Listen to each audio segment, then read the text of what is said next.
Aunty ফটাফট একটা ছোট্ট আর একটা সিগারেট, মানে এক কাপ চা আর একটা সিগারেট। হ্যাঁ দিচ্ছি।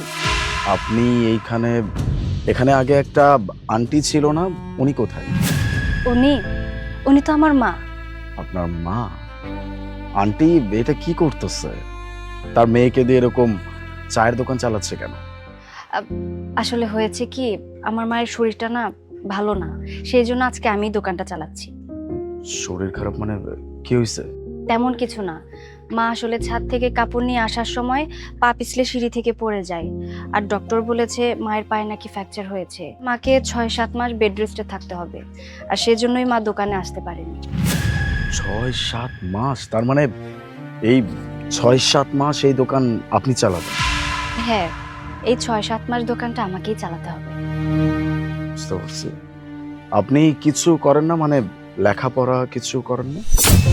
এখন পর্যন্ত লেখাপড়া করছিলাম, কিন্তু এর পরে কি হবে সেটা আমি জানি না। ও আচ্ছা, বুঝতে পারছি। ওকে,